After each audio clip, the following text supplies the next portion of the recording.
Okay, thanks. I think the Jugaad setup is up and running. So, thanks, Mira. I think we are very happy to start our journey of podcast with you. And this is a conversation. This is not an interview that we are trying to do here. And we are looking at risk takers, innovators, people.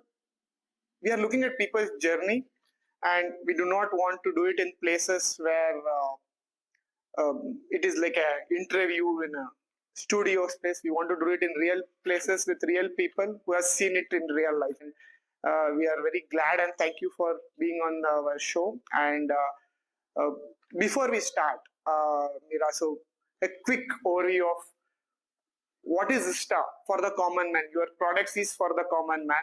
And can you please tell us what is Zishta in probably as an elevator pitch? Sure. First of all, thank you for having me on the podcast and having Zishta represent the podcast. So that's very grateful to you for doing that. Zishta started in 2016. So we are three of us who started it together. The intention is to revive arts and crafts of India from wherever it originated. So the point is that it has to have the place of origination, right?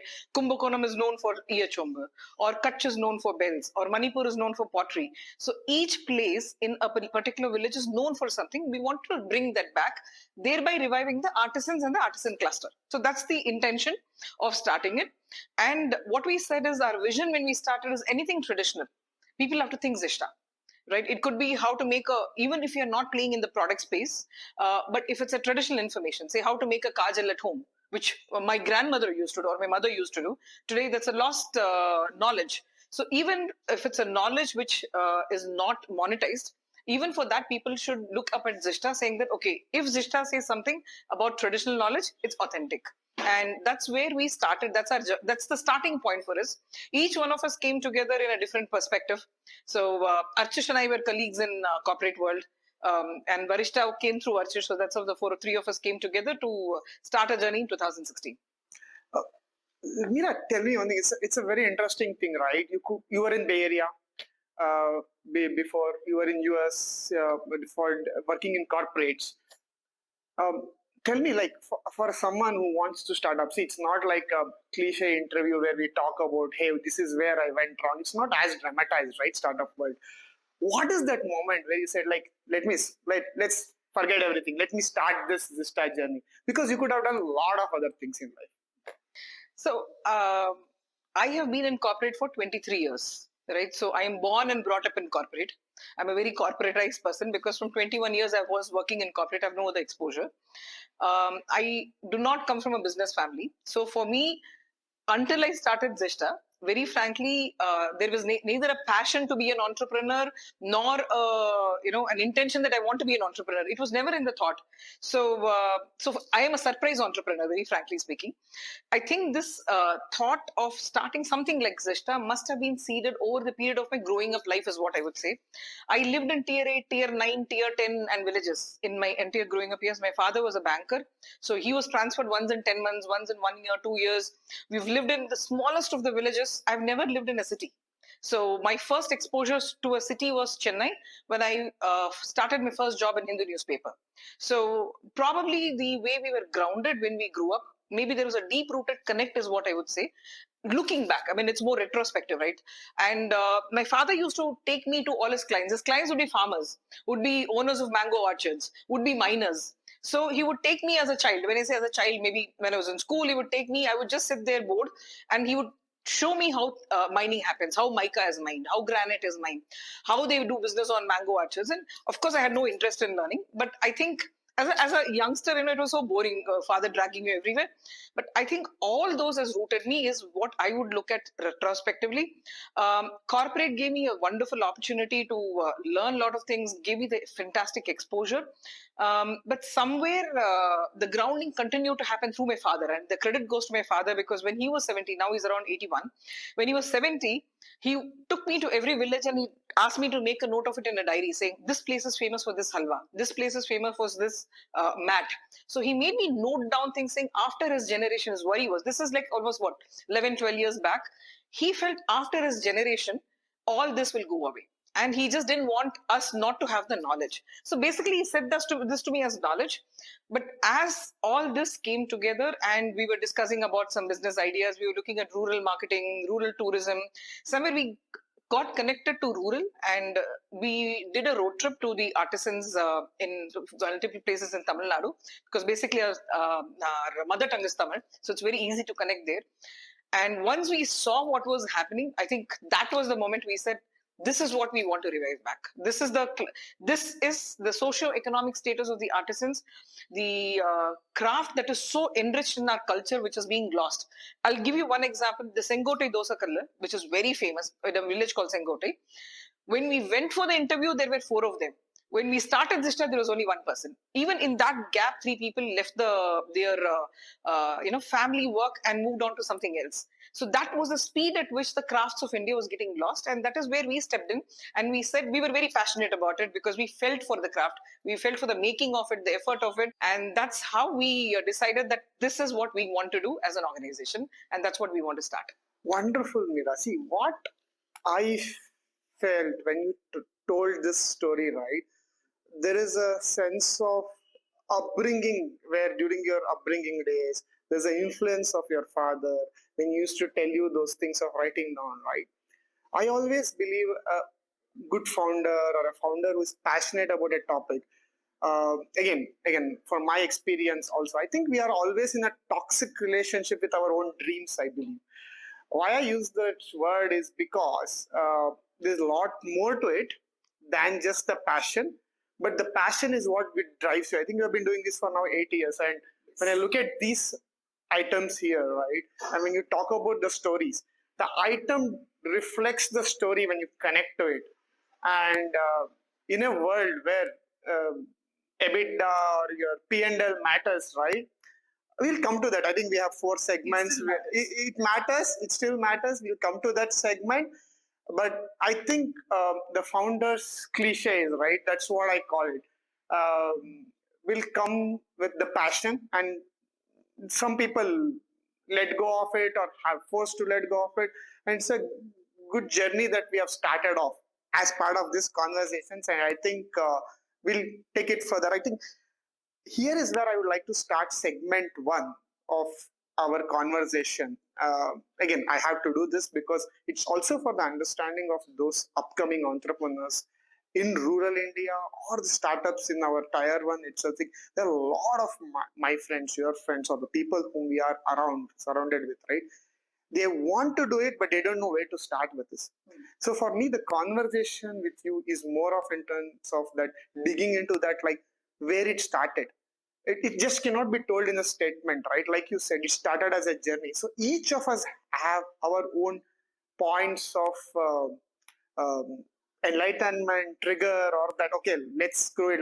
Let me go with this. Let's see what happens. Worst case, what happens? I fail, right? I think each of us will have to get to that moment. And here is where I would like to ask you one question here is like, what was that idea, for example, for you? What is it an idea of this journey that you had? Or was it like, okay, it also made business sense? Or before you even went into the validation stage? I'm still with the idea here. Zishta as an idea has started for you. Now, how did you go about it? And what did you do? Sure. So when we started, okay, the intention was never, it was a social enterprise. Intention was never to be an NGO, right? We always wanted it to make business sense, because only if it makes business sense, it makes business sense at the last mile also, who delivers it for you, right? Otherwise, you're just going around trying to find fund and supporting, which is important, but it has to make market sense and business sense. One thing I learned in my organization when I was working in GE, for example, is now one of the leaders always used to say that do a pilot and fail fast. Right, it's very important. If you have to do a pilot, also do a pilot in such a way that you either succeed faster or you fail faster, because you're not investing too much of time, money, and resources. So what we did as Zishta was, we picked up the products. When we started, there was no last mile transportation, was not as developed as it is today. So we picked up the product from the villages. There was an event that happened in Bangalore. We just went and displayed it, and day 1 we got sold out. Okay, that was the pilot for us. that reinforced that yes, this is a business model that's going to work, right? So then we further enhanced the organization and started having ourselves on Amazon and getting into the commercial model of it. But if somebody wants to do a startup and is wondering where to start, you do not want to invest too much of like 3 years, 4 years of your life, and you just want to start it, my suggestion would be do a pilot, fail fast, succeed fast, do 2 or 3 pilots. It will automatically tell you what works, what doesn't work. The refinement will happen throughout the journey of the startup, right? Not just the startup, the largest of the largest organizations, refinement always continues to happen. It's a continuous journey. To jump in, will it work, will it not work, who's your customer segment, what do they want, everything can be easily understood through your initial pilots itself. Um, so the point of getting from idea to execution is there, right? And that's where the journey between idea to execution. Um, is there a point where you face hurdles, or what does it take to get to that execution? Because most of the topics either fail in the idea stage, not knowing how to execute, not finding different aspects to it. How do you how do you go about finding those touch points? How do you go about finding your co-founder? What was your thought? Again, I would probably want to share about what I think about it, but definitely we would like to know from you. See, each organization is different, right? There is no one model fits all. For Zishta, the 3 of us coming together, the co-founders, we were so lucky we found each other. Me and Archish have known each other for 10 years before we started Zishta. We were colleagues, then we became ex-colleagues, we continued to be in touch. So there was already an existing rapport between us. Archish and Varishta were cousins, right? So it was very easy to come together, the 3 of us. Each one of us had a similar passion, but from a different angle. For me, it's reviving culture.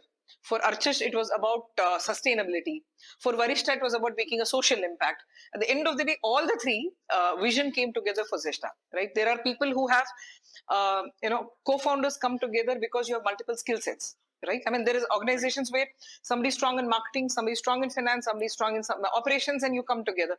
Every model works. For us, this is how we came together as a team. And one is that how do you find your co-founders? So for us, it was easy to find the co-founders because Archish and I discussed the idea together and co-founded. And what do you look in a co-founder? Like what connects you with him? It's the similar passion we have, right? One, do we have the same drive? Do we have the same passion? Do we have the same intention to go at the ground level and execute it? And will we be there long-term committed to it and make it successful? Will we do everything, get our hands dirty in order to get the project executed, right? That's very important. You don't want somebody sitting at a strategic level because when you start an organization, you want everybody who will get their hands dirty.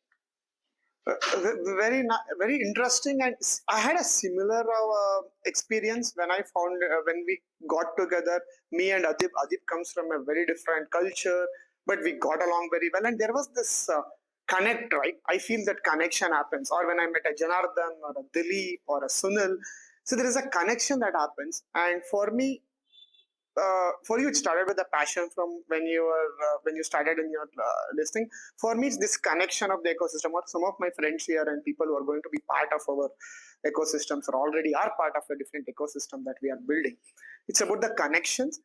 I never start with a thought of I'll scale this business or something like that. But again, that point what you said is very right? You should quickly get into the execution mode, and you have those people in you to get to that execution that matters. And before we get into the point of your business runs and different aspect of it, I remember a couple of years ago you told me a story of upliftment of people in the villages and how the dignity of labor, right? Dignity of an individual came about it.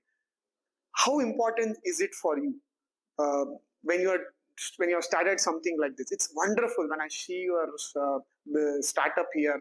And as I always tell, right, we could have done it in a different place, but doing it here gives that real feeling. Can you throw light upon in terms of these stories that impacted you? And at the end of the day, it's life is not about P&L, right? So these stories, you can close your eyes and sleep with content. I think for the viewers, I think it would be really good if you can throw light upon one such story. There are multiple stories. When we started, this context is important because when we started, the artisans were not willing to give us quantity. Okay, because one, either they were individuals or there were just one or two people working on it. So they said, we will give you what we give, take it or leave it. Okay, and then they also told us that with my generation, it's over. So why are you getting into it and wasting your time? Go and work in a large organization. That's exactly the words we got when we started working with them. As we progress, the satisfaction in terms of as we progressed, there is a lot of impact. Unfortunately, at Zishta, we have not marketed the impact because we coming from a background, we feel that impact is something. It's like when you do a donation, you don't talk about it, right? So this impact, we have not prominently spoken about it, but some important impacts were like the person who was making iron for us. Okay, he was when we started, he was working in a small room. He's built another completely one-story building next to him, right? The artisan in Jandiala Guru, for example, he told us that he is building his house. He earned the entire money through us, and he's building a huge house where he's going to now have his own manufacturing the place to create the products right next to his house. So that's an impact.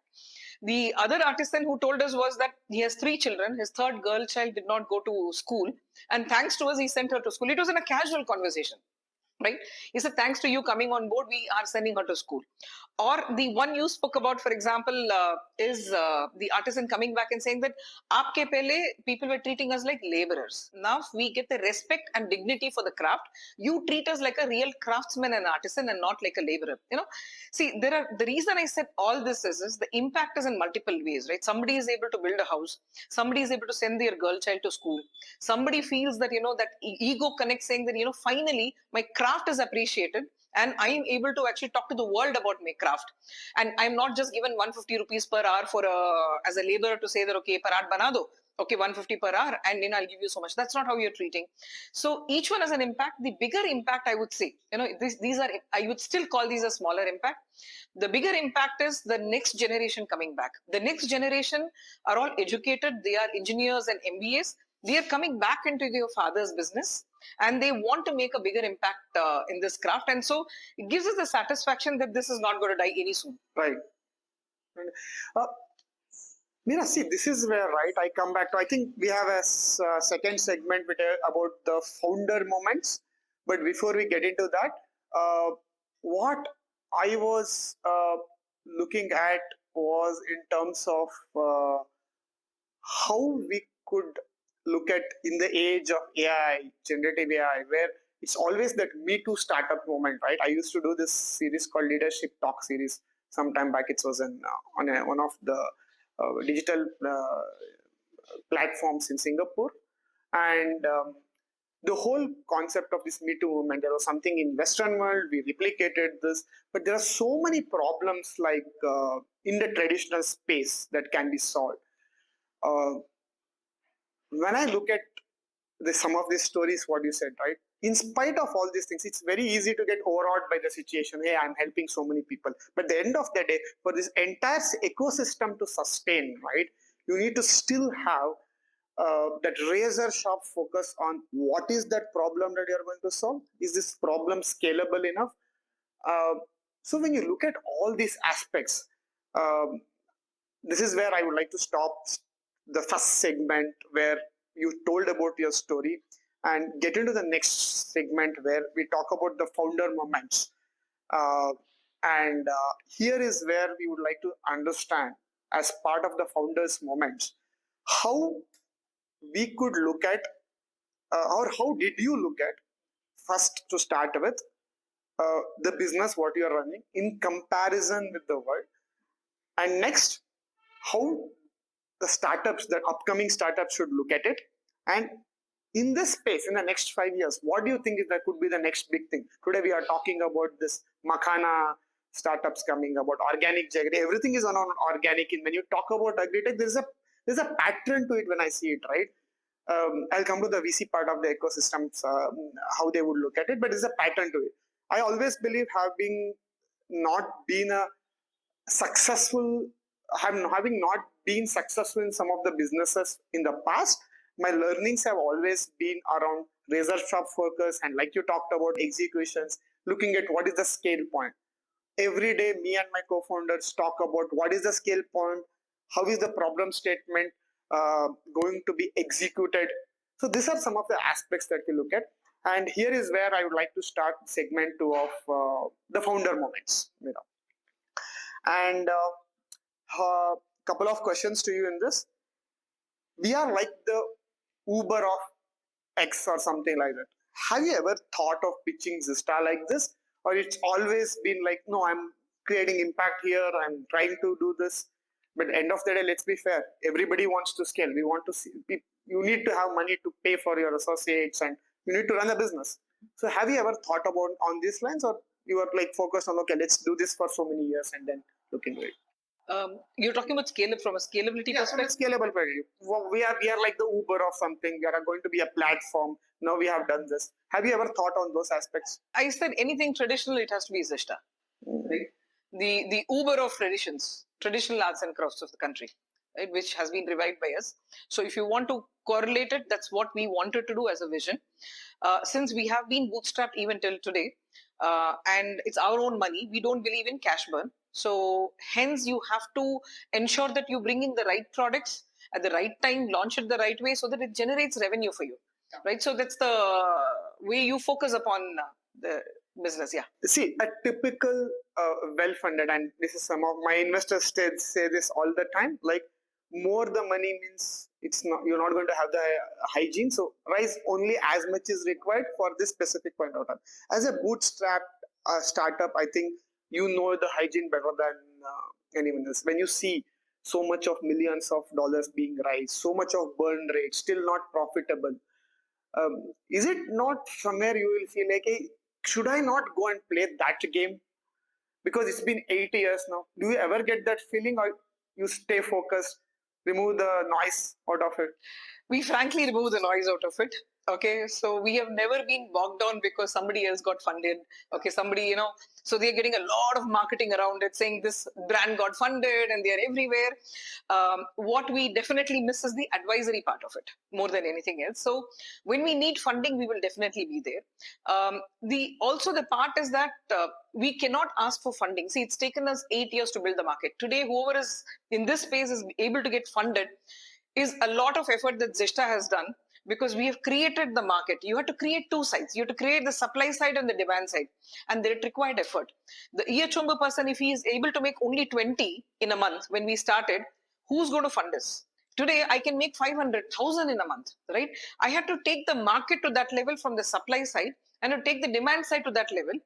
Today, I mean, at that stage, I do not, neither were we looking for funding, nor was anyone would be willing to fund in an organization where you know that your supply is so constrained that there is a lot of your money which will get invested in developing the growth side of it, which is supply and demand. We've done that effectively. Yeah. In doing this part of whatever you said, right? Have you ever thought like, okay, let's figure it down the way, or it had to be a clear picture? No, we have said we'll figure it out down the way in terms of funding. It's not like we were close to funding or something. What we wanted to ensure is that we did not want the soul of the organization to get affected. That's all. We have seen, brands deviating from their original vision to something else because you want to grow at such an exponential rate that the market expects. We will love to grow at a bigger rate, but the soul, we want to keep it as intact. See, that's something that what I always see, right? Some say we are in stealth mode because we don't know what we are doing. We'll figure it on the way. The rise a seed. Then, see, when I look at ventures like yours, Mira, this is the point, and this is the reason why I always wanted to start this podcast with you. Was there is something? It's not just. It's like that saying, right? I think Naval Ravikant says that, right? If you have done once, you can do it again. There has been a personality that you have developed from your child. You still go back to what your father ingrained in you, and the way you connected. That story, there's a story around it, right? It's not like I just became an overnight superstar or overnight created a business. So there is a journey. Has to be a passion. You cannot say it's so easy that it happens, and you have to drop out of things to do it. I think these are some of the things that what I believe comes out as part of your journey. And like whatever the Manipur one, I think some of the artifacts that you have dates back to ages. and there have been ventures which were similar to you, which probably did not do well because of a venture funding. So it's not that for the startups out there or the entrepreneurs out there, just because someone is putting in a money, just take it. There has to be a need. Every stage of your startup needs some money, and VC is a very, very I think overused term, right? Not VC doesn't is not applicable for every stage of a startup. So yeah, there are different kinds of the stages of VCs, like early stage or whatever, but still, as a founder, you need to be very sure if you're really solving a good problem. I think I'm a firm believer in bootstrapped and ideally angel investing to start. Zoho is bootstrapped. Zoho is bootstrapped. See, Zoho is a It's a classic. huge inspiration for us. You believe in this thing. So I personally believe in giving back the brands the power of engagement with the consumers, like what you guys are trying to do.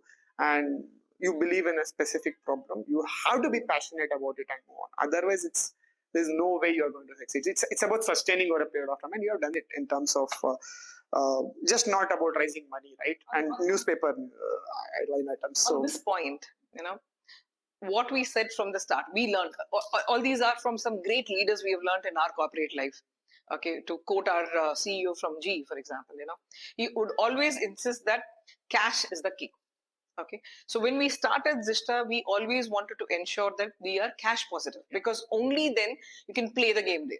If you're not cash positive and you're burning cash, then it becomes difficult in your bootstrap organization, especially. So from day one, our focus has been on being cash positive, which has enabled us not only to grow, but also sustain a business like this. It's not easy to sustain a cultural entrepreneurship. The age when we started, right, 2016 to 2021 was a very tough, I wouldn't call it as a tough time, but the growth started after COVID. The major growth started after COVID. So before COVID, there was a phase before COVID where we had to create the market. Now the awareness is much higher. And so we have ensured that we've been cash positive throughout our journey in the last 8 years. And that's kept us alive, kicking, and also grow in the right way, in a focused way. See, exactly right. So in the age of social media, we feel unless you are there or there is a buzz around you, you have not made it. It's like fake it till you make it kind of a thing. I think what you said is right? You don't need to be famous. You don't need to be known by hundreds of people. You do it right, you sustain it, you do it for 10 people. I think some of the people whom you have given jobs here itself in this place is amazing, right? That's the whole part of it. I think this journey is something that is very important part of a founder's journey, Mira. And I think let's move on with this. Probably segment 3 of our podcast, which we want to do it. Again, we are also a podcast startup, so it's an MVP for us, and we'll also move from an MVP to a better product in the further podcast. So here to start with, we want to call it industry hot takes and future predictions. And from your point of view, from this kind of a market, so probably some homemakers, because you work with homemakers a lot. What's the trend in your industry that everyone could be obsessed over in the future? And today, what is a trend that is happening in this kind of an industry which you don't feel is just a buzz, if there is anything? No, the trend, let's just, since we are into multiple things, if I look at the cookware and the dining ware side, kitchen and dining ware side, the trend is the health trend, which is driving the growth. Everybody wants to either move back, nostalgia, and also want to understand the impact of health benefits of going back to this. Whatever is in your control, you can control, right? So you can control your drinking water to be purer, right? How do you do this? Through drinking water in copper. You can retain more nutrients in your food by cooking in traditional cookware, like the soapstone behind us retains more than 98% of the nutrients and micronutrients which is cooked, right? So what is in our control, you can take care of. What is not in your control is beyond your control. I think that is driving a lot of market from a consumer perspective when it comes to traditional kitchen and dining ware. So this is interesting, right? So this health is a big trend today. Even I follow certain routine early morning. I drink this warm water with turmeric, honey, and you have all these Instagram shots which tell to do thousands of things. The Instagram doctors are bigger. I think my brother says that, okay, you don't listen to us, you listen to sometimes the Instagram doctors better. When you look at this trend, has is it enticing for you to say, okay, let me create a diversify this to say that a healthcare driven product onto this kind of a portfolio, because it becomes easier, right? If you look at some of the, again, the typical VC funded companies, they start with a fitness, then they go into a food product, might not be there even um, what you call core area. You're stuck onto a core area for a long period of time. I treat you like an art movie, Mira. There is a commercial movie which comes from the big Bollywood producers, and there is an art movie. Today, what has happened is, again, in the to give a comparison with the film industry, there are these pan-India movies with content, and I treat Mira as this content-driven. This thing, fundamentally, you do have a global presence, a big global presence. Do you get bogged down? Do you get, okay, or you get like somewhere you have to control in terms of like, I don't want to spread beyond my this things, let me look at this code. How do you think after you, now we started at an idea stage, you did a pilot, you came here, now again still you have to sustain, like as a founder, what, how do you think and how do you motivate your team? In terms of growth and expansion, so we wanted to, since we incidentally started in the kitchen space, right? So it was incidental because it's a low hanging fruit. We wanted something which was adapted easily by everybody. We can reach out to all the 300 million households in India, so in some form or the other. And we wanted to go back traditional. So if you look at all our products, everything is traditional, right? I mean, what our grandmother or great grandfathers used, all the metals and materials, is all available in one place. The reason I'm taking that as an example here is that's how we built it. We started with three. We started with the iron tawa, we started with the soapstone vessel, and the tin vessel, which is for rasam. That's where we started. But then if you look at our portfolio, we've expanded in such a way that we've stayed true to the idea of Zishta, that bring back traditional products, both in metals and materials. So if you look at clay, stone, natural, tin, copper, brass, bronze, iron, cast iron, metals, we have everything here which is thousands of years old. So staying true to it, but expanding in that space, staying true to the design. So traditional designs are very scientific. The trapezium shape for making rasam is because you don't want rasam to evaporate, right? Every shape has a scientific reason, and we do not tamper with the traditional shape or size or design unless it does not fit anymore into the modern house. Otherwise, we love to bring back the traditional shape. You'd be amazed at the thinking that has gone into the shape, the size, the thickness. Everything has a logic to it. Everything has a scientific logic to it. Something comes with a lid, without a lid, because you want open cooking. India is all about open cooking, right? So lids and all is more of an added marketing tool that came in later on. But otherwise, you open cooking is what majority of India follows. So what we did was, in the last 8 years, we have consolidated ourselves in a space which is the kitchenware and the dining ware, where we have worked. I mean, we do not know if there are any other more shapes and sizes to bring in. There are 2-3 more clusters we have identified, which is a cluster in Assam and Rajasthan. Beyond that, I think we have been able to revive the entire traditional kitchenware and dining ware space, right? So for your growth perspective, that's where we've consolidated. But we did not stop there, because our other vision is also to ensure that we bring back more traditional products from all the other clusters. But we wanted it to have utility value. So if you see, we have a mat from West Bengal, which is called Madur Khati. It's made of a river grass, where it keeps the place pleasant. So it has got utility value in the house. Everything we brought back, the lamps, which is from Nachiyar coal, which is made as per the Agama scriptures, not just any lamp, right? I mean, lamps can be, there are quite a few lamps, but we work with one particular cluster to bring that particular lamp. So we also, in the process, also brought in other products where we are able to cater to a house of a customer, right? A customer bought for the kitchen. See, at the end of the day, you also want repeat business. In my product, unfortunately, my product works for generations. You buy a soapstone and it's alive for 120 years, right? So, the same customer, why should they come back to Zishta? And they come back to Zishta because I'm giving them more and more products for their house. I've already built the genuinity and trust. Everybody you could talk to, I'll give you contacts of my customers, and if you talk to them, one thing they would say is trust and genuinity. This is one of the most genuine brands anybody has seen. It just from the words unaltered.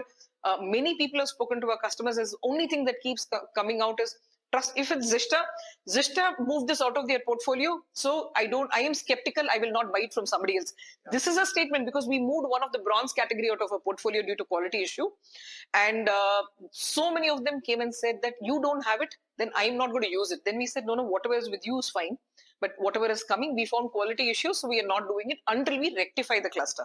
Yeah. That's the genuinity trust Zishta has built. I think this is where I would like to take a pause before we go to the last segments, right? To again, just to introspect. So I've seen businesses in US, India, Middle East. So the whole point is, right, we always have this, we talked about this Agama scriptures, right, fundamentally. I was reading this book of hard things, about hard things, right? And my uncle, who has been reading Ramayana, Mahabharata, and some of the stories that he has told me, I think we have a lot to learn from our own scriptures, our own civilization, than go rely on these things. And even now, right, when I started this, like for the audience, I asked, can we talk? Can you give an elevator pitch? Now, I think the people who are listening to us today, the startups entrepreneurs, should start realizing you have to change the game. It's no more about elevator pitch. It takes a Mira from my childhood to come here. If you go and stand in front of a VC and have this business model canvas, which are the ticks mark uses, sorry, it doesn't work that way. It takes a lot more than just a VC who doesn't even know, would have that experience of sitting with a customer to understand this, to build this thing. So I think we are in an age where we need to start a revolution where founders drive the business, founders drive the way things work, and it's not the traditional approach of the VCs driving for scale. I think that's the game that the new age founders and people like us should start driving, where we should start knowing to funds available just for the sake of it. I think that gives the dignity back to the founders. I think that's extremely important. Because what you have done, if someone asks you to explain in 1 minute, it's disrespecting you fundamentally, because you would have taken ages to get this. And probably you can say, come to me in a one-day workshop, I will tell you what we have done. And that's a better way of, and if the person says, no, I think that's not the right person to talk about. I think we need to change the game a little bit here. I think. What do you think of? See, first of all, we don't have experience working with VCs. So, other than what we read, I don't have much comment on how the whole VC ecosystem works to give a first-hand experience saying this works or this doesn't work, what they expect, don't expect. But yeah, the pitch can be more than 1 minute. It could be a 15-minute, right? For example, if not half a day. Because if you ask me what problem are you solving, right? I am solving the problem of the artisan from a socio-economic status. I'm solving the problem of reviving the craft. I'm solving the problem of getting more and more artisans back, giving more and more job opportunities. The customers who are there on the other side who want to get back, I'm solving their problem by connecting the craft to the customers, right? I'm bringing the ecosystem back so that you connect everything. Not just that, I'm connecting the knowledge back, right? So like you said, there was one statement where you made which made me think what is very critical for us is also to give the right knowledge. I don't want to scare consumers, right? I don't want to tell them that too much copper water is toxicity. I am kind of very passionate about the topic on copper, because that's the most abused topic in India today, right? Neither do I want to say that you drink water from copper and it would remain so healthy. What we try is we break it down and say, what does copper do? Copper, due to oligodynamic effect, kills harmful germs in 30 minutes. Okay. Number 2 is, if the water is acidic, it neutralizes it. Number 3 is, if you look under microscope, the molecules which are agitated after pouring water into copper, the agitation stops and it is calmer. So what we call in our yogic sciences prana, right? So basically you're drinking a pure, non-agitated, sattvic water. That's about it. Now, the side effect of that is you might have a better liver, better kidney. That doesn't mean I should have pizza and drink water from a copper water bottle. It's not going to help, right? It's not going to aid in my obesity. So the point is, we want to bust these myths very, very scientifically, saying that this is exactly what copper does. Now, too much, there's another negative side to this, saying so many fear mongering, saying don't drink too much copper water. There's nothing called copper water. Okay, you can leave the water in copper for 5 days. There are enough scientific researchers, and I urge everybody to go Google up and say research papers on water.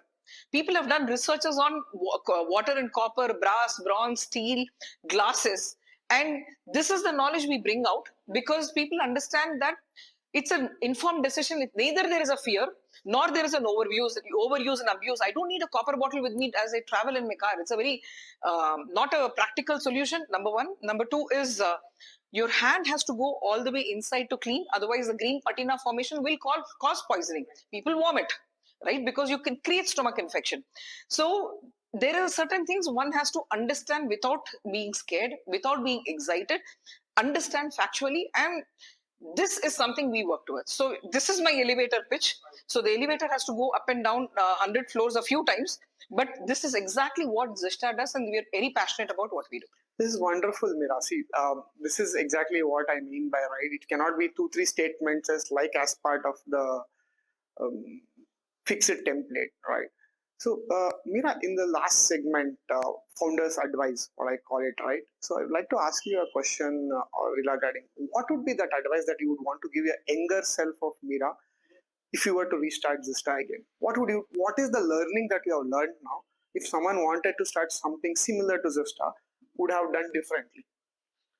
I, see, because I'm a surprise entrepreneur, okay, who was never wanting to start a business on my own. I was looking at promotions in organizations. I was looking at the next organization.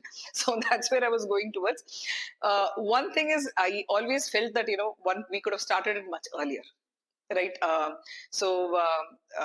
Probably it's got to do with my age. I always feel that while entrepreneurship is for every age, when you're starting a cultural entrepreneurship where you're working at the ground level, literally getting your hands dirty, the more the younger generation coming into it will be faster and much better. So that's one thing I always used to feel. Yeah. The second thing is, from a cultural entrepreneurship, I'm not talking about AIs of the world or anything, because cultural entrepreneurship is a tougher job, right? You're not sitting in a place doing things. You are at the rural area, sitting on the road, right? So, for example, once you asked me saying, between corporate and entrepreneurship, the cultural shock. It was a cultural shock for me staying in Western and Taj, and suddenly, and having meetings in the ballrooms, and then sitting literally on the floor with them, helping them file the vessels, taking it. So you work at the heat in the environment, and one needs to be prepared for that. If you backpacking trips are today is a very young generation love it, but backpacking trips and cultural entrepreneurship is not you cannot correlate and say that it's going to be as fun as backpacking trip is. It is fun because I travel to Kutch. Okay, I travel to all the beautiful places of the country, and I interact with the most beautiful people, and that keeps us kicking and alive, and it's such a beautiful experience.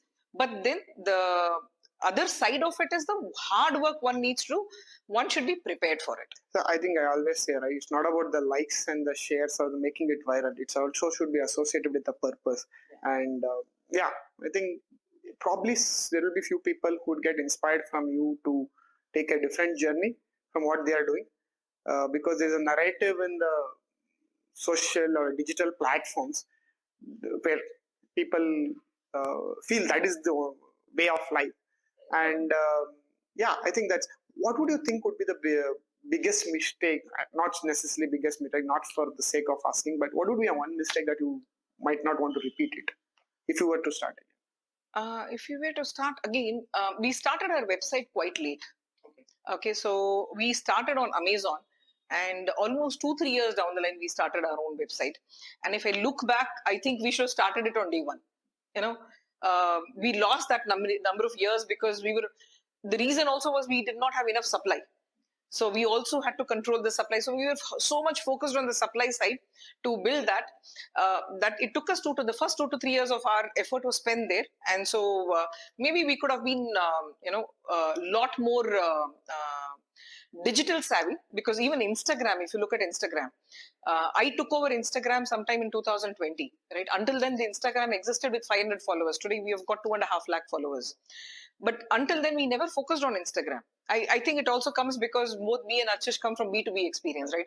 All our marketing and strategy life is built on B2B organizations. So if I have to go back, I would have preferred to have been that one thing we could have been better off is being a lot more digital savvy from a B2C, because neither of us come from B2C experience and very traditional marketing environment. We should have adopted to it faster. I think this is one point which, from my experience also as a founder, I've seen, right? The team should be have variety of people. We have youngsters, we have someone who comes from an execution background, mixed aged background. I think I don't believe in a one founder company. I think minimum 2 to 3 should be there who bring in that diverse experience, because it matters. It depends, right? If you're able to hire a team who can complement your skill sets, why not? Right? It depends on individuals. So here we kind of complement each other's skills also, right? Archish is strong in technology, Varishta is strong in operations. Okay, I'm strong in brand building, marketing, and new products. So we came together, but the thing is, if you're a single founder, there are successful organizations with single founders, which means that you've built a very strong ecosystem to complement your skill sets, because nobody is an expert in everything.